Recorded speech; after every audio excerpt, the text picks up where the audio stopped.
Será que Sam Raimi fez o filme de super-heróis mais perfeito de todos os tempos? Pode até ser, mas com certeza não foi o Doutor Estranho. Porque hoje nós vamos falar de Darkman.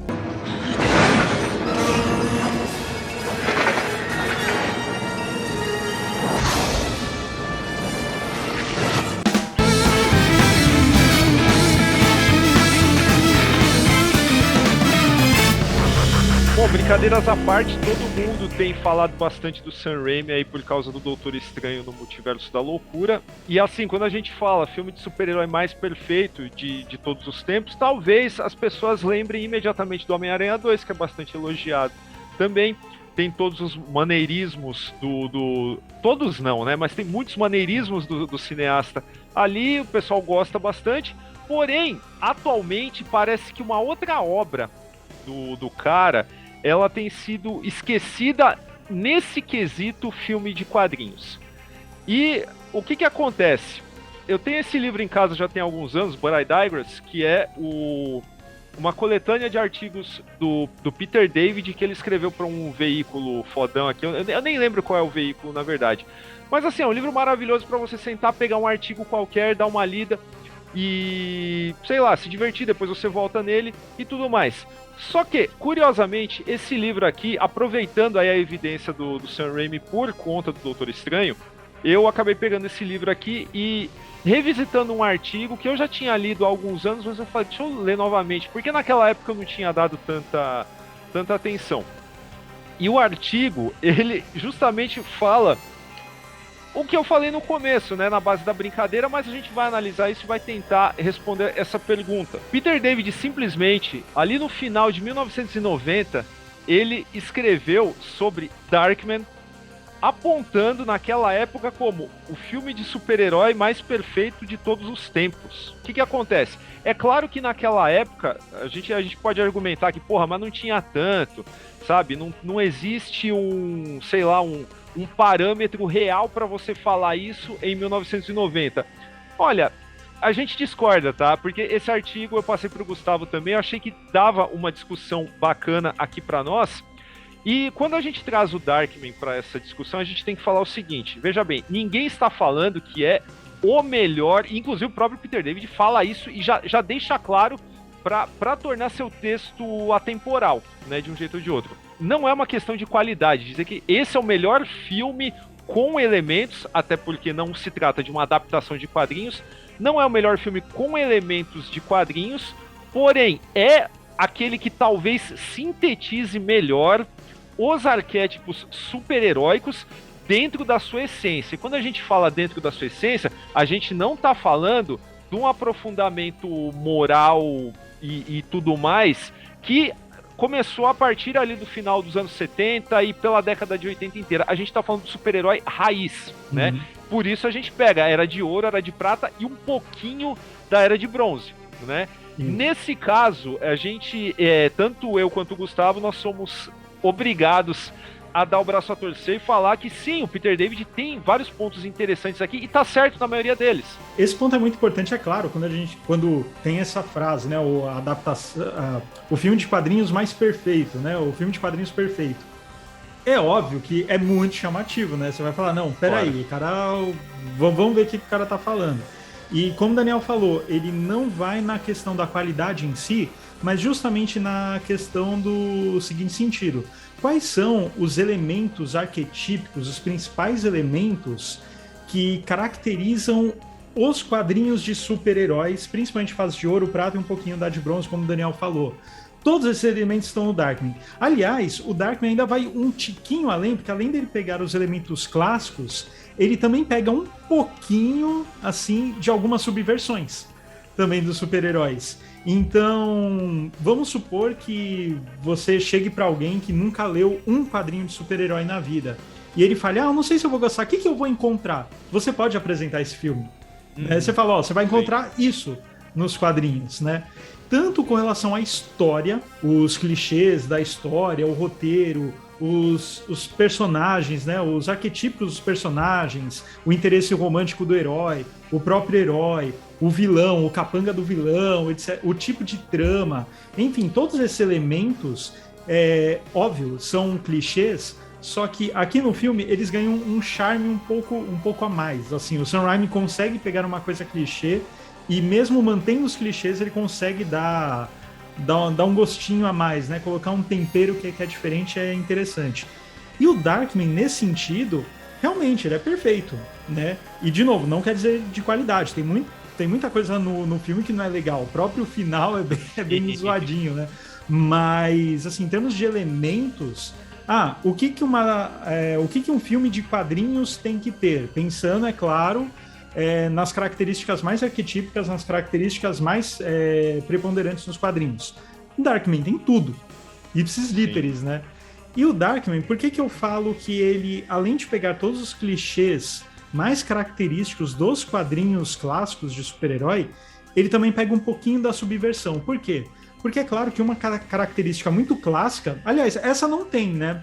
Na verdade, no filme. Então, podemos dizer até que não é perfeito. Por quê? Porque uma característica clássica é o super-herói ter o seu alter ego e esconder a sua identidade verdadeira, né? Ele ter uma identidade secreta, ter um disfarce. Bruce Wayne Batman, Clark Kent Super-Homem, etc. Peter Parker Homem-Aranha. E aqui, no caso, nós temos uma subversão disso. Porque o personagem principal, né, o Peyton Westlake, ele não é tipo Darkman Peyton Westlake. Ele sempre é Peyton Westlake, só como ele tá todo desfigurado, pelo contrário, ele não quer ter uma identidade secreta. Ele quer ter a sua identidade de volta para o mundo. Aliás, para poder interagir com o mundo novamente. E isso é interessantíssimo no filme, porque você tem muitos ecos desse filme, por exemplo, com o Homem-Aranha 1 do Sam Raimi. E quando eu digo ecos, é um copy-paste estrutural, tanto é que o final é rigorosamente a mesma coisa, né? A mocinha em perigo com o vilão, aí a mocinha se salva, a mocinha quer ficar com ele, ele nega, e no final ele fala, eu sou o Homem-Aranha, eu sou o Darkman. O catchphrase, né? A primeira vez que o cara, tipo, fala, se assume dentro do título do filme, né? Exatamente. Então assim, é muito interessante que nesse caso você tem, embora seja um espelho, você tem de fato uma inversão de imagens, né? O Peter Parker, ele é escondido, ele é suplantado pelo Homem-Aranha. Já aqui no Darkman, até então, o Peyton ele queria o contrário, né? Ele queria que o Peyton Westlake se sobreposse ao Darkman. Mas no final ele aceita essa nova condição e o Peyton Westlake ele desaparece. Não é nenhuma identidade que ela tem que ser mantida a salvo, resguardo da identidade super-heróica, né? Não, pelo contrário, ele deixou o Peyton Westlake e agora ele é todo mundo e não é ninguém. Peyton is gone.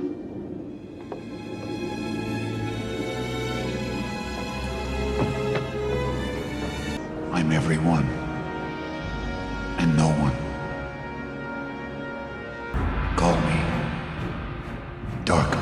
Falando de Sam Raimi, pra quem conhece a carreira do cara, sabe de onde ele veio, sabe quais são suas inspirações, que já foram, sabe, esmiuçadas em diversas entrevistas, em diversos artigos. Eu tenho revistas velhas aqui dessa transição dos anos 80 para os 90, sabe, logo após o Batman do Tim Burton e o surgimento do Darkman e tal, que fez ali seu barulhinho, mas é evidentemente um filme menor e não tem uma marca enorme por trás. O pessoal comentava assim, cara, tinha jornalistas falando, cara, esse cara tinha que ter dirigido o Batman, porque ele entende, sabe, ele fez um herói que, sabe, que é raiz, entendeu? Óbvio que muito pouca gente entendeu isso na época, né? Mas hoje, a gente tem um distanciamento histórico de 30 filmes do MCU, mais outras dezenas de adaptações que apareceram aqui. E o que é legal perceber é que, assim, Darkman não é somente um filme de alguém que olhou, viu super-heróis e falou, vou fazer o meu. Eu acho que vai muito além, porque quem acompanha a carreira do Sam Raimi sabe que há anos ele tentou tirar um projeto de um novo filme do Sombra para o cinema. Ou seja, ele é um cara próximo às raízes dos super-heróis também. Ele é um cara que gosta disso. E o que o Darkman tem não é simplesmente um pastiche de vários heróis dos quadrinhos. Ele tem claramente sua inspiração nos próprios pulps também. até no fato da indumentária que parece com o Sombra, mas ele é também um cara que tem aquela pegada hard-boiled, né, de matar os caras, né, cara? Naquela época ninguém tava nem aí se o herói, sabe, era violento mesmo, se tava atrás de vingança pura e simples. Ele tem isso, ele tem essa pegada mais crua do Aventureiro do Pulp, ele tem esse visual que parece o do Sombra, e ele tem aquele negócio do herói da ciência, né, que usa o herói cientista, né, que ele não é simplesmente um cara que vai na força bruta, ele é um cara inteligente também, embora tenha lá seus outros problemas. Agora, uma outra coisa também, ele é um herói muito mais próximo das subversões da Marvel do que dos clássicos da Era de Ouro, porque ele traz aqui, e esse artigo a gente vai deixar aí na descrição também o link para quem quiser ler, tá faltando só o finalzinho, mas vocês vão entender melhor tudo aquilo que a gente está falando. Existe aquele elemento do herói da Marvel dos anos 60, a angústia, né? A angústia aliada ao fato de que talvez não, o superpoder do cara ele é mais uma doença do que um poder de fato, porque não é só o cara é deformado e faz a pele, não, o cara não sente dor. Isso traz de alguma forma uma vantagem? Traz, mas é uma desgraça também se você parar pra claro, pensar. O filme ele leva para um lado bem mais simples, né? Mas a questão não é só que ele não sente dor, ele, se fosse mais rigorosamente científico, ele não sentiria nada, ele não teria mais o tato. Então, assim, ele não sentiria dor, mas ele também não sentiria prazer. Claro, a gente adora o filme, só que, assim, um dos grandes defeitos do filme é que fala que ele não sente dor. Aí, beleza. Só que quando vai chegando no final do filme, principalmente no final, quando eles estão em cima daquele prédio, toda a porrada que ele leva, tiro que ele leva, ele... Ai, ai, ai! Ele sente uma dorzinha lá, é fogo. Isso é. Mas é como se fosse uma picadinha, né? Não é é um susto. Exato. E tem a questão, a gente falou do catchphrase, né, no final, tá? O Call Me Darkman, né? Cara, é exatamente isso. O Peter David, ele dá um exemplo maravilhoso pra ligar o Darkman com os heróis da Marvel, como, por exemplo, a gente falou do superpoder do dom, mas que ao mesmo tempo é uma maldição. O Coisa é o melhor exemplo, né, dos primórdios da Marvel. E assim, é óbvio que a frase que vai dar o codinome do personagem, ela é assim, eu me transformei em um tipo de coisa, né? Ele não ia falar assim, eu me transformei num cara rochoso laranja, né? E aí a catchphrase aqui do Darkman é basicamente isso, né, cara? Não faz sentido alguém abrir a boca pra falar isso, né, naquele momento.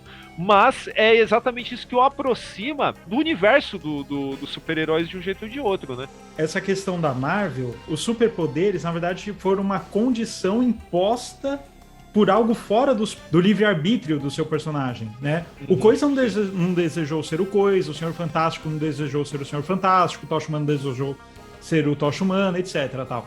Quando você vai na DC, o Super-Homem é o Super-Homem. A Mulher Maravilha é a Mulher Maravilha. O próprio Batman, ele escolheu ser o Batman. Ele não escolheu ter os pais mortos, isso daí óbvio, mas assim, ele poderia ter ido ao psicólogo, poderia ter feito terapia, alguma coisa assim, mas ele escolheu ser o Batman. Então, os principais heróis da DC, eles têm essa condição que ou eles já o são, ou eles abraçam aquilo. Ou melhor, não abraçam não seria a palavra. Eles vão atrás daquilo. Já na Marvel, a gente tem essa outra característica que eles têm que aceitar. É claro, não estamos falando de todos, tal, mas estamos falando aí da maioria do que é mais reconhecível em cada editora. E nesse caso aqui, o Darkman, ele é completamente Marvel nesse sentido, porque ele não escolhe aquela condição chega até ele e ele tem que passar por toda a jornada do filme para, no final, de fato aceitar isso e usar de uma forma ou de outra, sendo o Arnold Vosloo no segundo filme. Nem conta o segundo filme. Mas, de qualquer forma, a tragédia intrínseca, né, que isso talvez sim venha da Era de Ouro, ela tá ali, só que ela não é perpetrada contra o ente querido, é perpetrado contra ele mesmo, né? Até porque um dos exemplos que é usado no artigo aqui do livro é o Monstro do Pântano, né? São vilões que explodem o laboratório, não sei o que lá e tal. Claro que pensando no Monstro do Pântano lá do Bernie Wrightson, né? Não do Alan Moore. E dentro disso, cara, essa proximidade, cara, com os quadrinhos, ela tá muito presente em várias coisas. Como, por exemplo, Um gibi, ele tem principalmente um mensal, né? Ele tem um número limitado de páginas que você tem que enfiar um tanto de acontecimentos ali todo mês, né? O filme aqui, e é exatamente por isso que tudo, isso é uma máxima lá do Marvel Way, tudo tem que importar, cara. Mete aí, vai acontecer um monte de coisa ao mesmo tempo, mas tem que acontecer isso. Darkman, ele tem um ritmo incrível justamente por isso. Você pode reclamar de várias coisas, mas tudo que acontece empurra a história pra frente. Você não tem nada fora do lugar nesse sentido. Graficamente, ele também busca isso, porque aqueles delírios do Peyton na hora que ele tá ficando louco, eles parecem muito com coisas que o Jack Kirby ou o Steve Ditko desenhariam, como também as transições, que aí é um ponto que a gente não concorda com o Peter David, que ele fala que são ruins no filme. Mas não são. Elas podem ter suas limitações técnicas, elas estão dentro da proposta gráfica, do pensamento gráfico de Darkman. Ele é muito coerente, né? Mostra que o cineasta sabia realmente o que estava fazendo.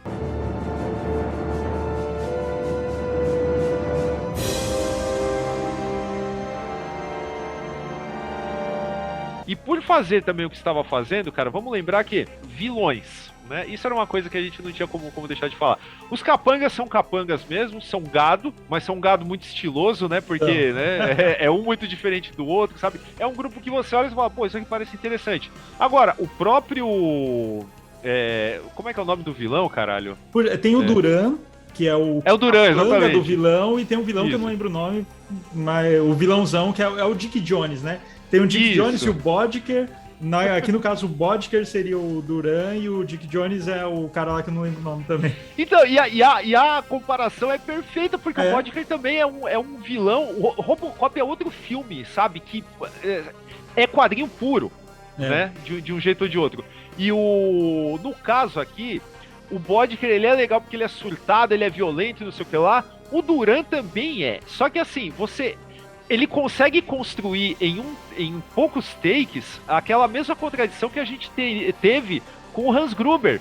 Porque ele é um cara educadinho, sabe? Fica lá na mansão dele, limpando as coisas, cara. É um tipo de comportamento que você não associa com um gangster que é mal porque é mal, entendeu? O cara tá ali pra fazer maldade e que se dane. Isso não é um defeito.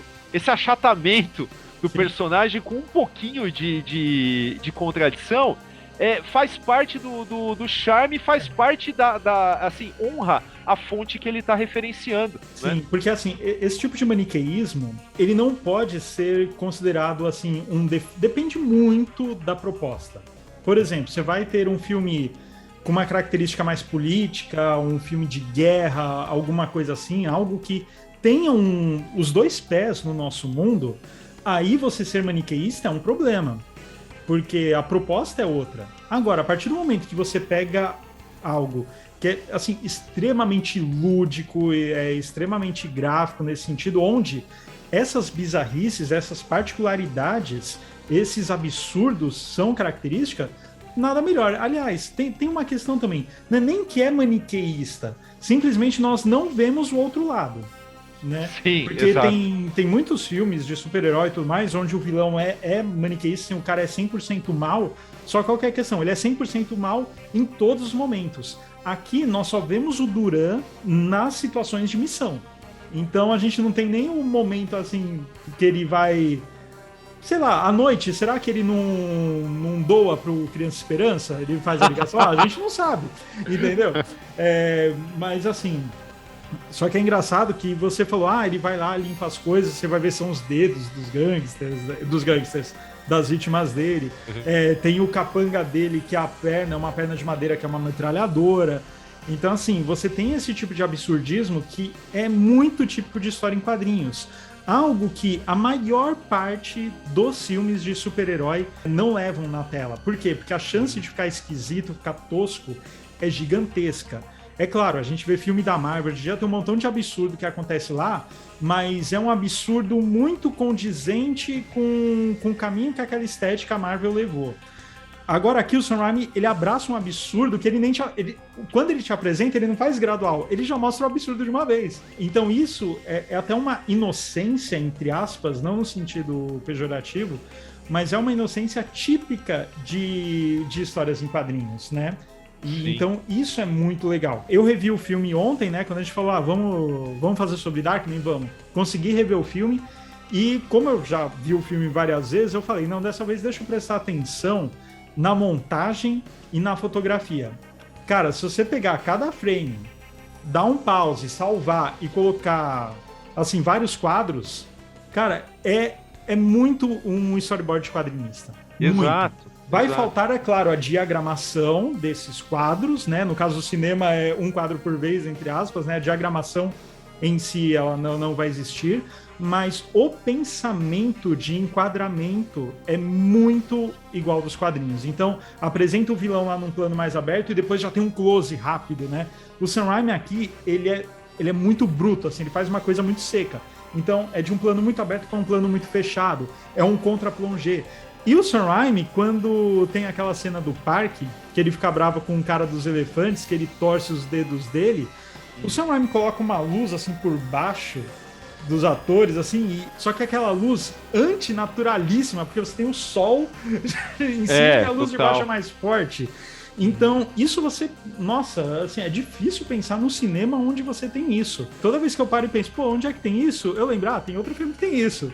Evil Dead, que eles estão na floresta sem nenhuma luz e tem um holofote, assim, onde tá a cena. E a cena da operação do Octopus no Homem-Aranha 2. Que ali é a parte mais Sam Raimi do filme inteiro. Exato. Né? Então, assim, por essas e outras, a gente pode falar que é o filme de quadrinhos perfeito. Perfeito em que sentido? Novamente, não necessariamente falando da qualidade, mas sim da questão dos elementos. Ele traz muita coisa de quadrinho aqui.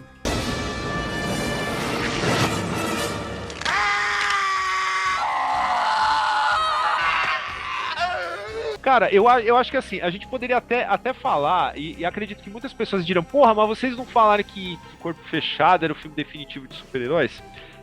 Sim, a gente falou, mas são propostas de muitas diferenças, porque lá é uma exploração do arquétipo, acho que com um fundo muito mais poético do que narrativamente prático. Né? É um filme melhor? Evidente que é. Mas são propostas muito diferentes, é um olhar diferente, é um cineasta diferente, né? Então não dá para comparar, embora, assim, né, sejam da mesma fonte. Não, acho que podemos até resumir isso daí que você falou, que é totalmente verídico. Corpo Fechado é um filme sobre quadrinhos de super-herói.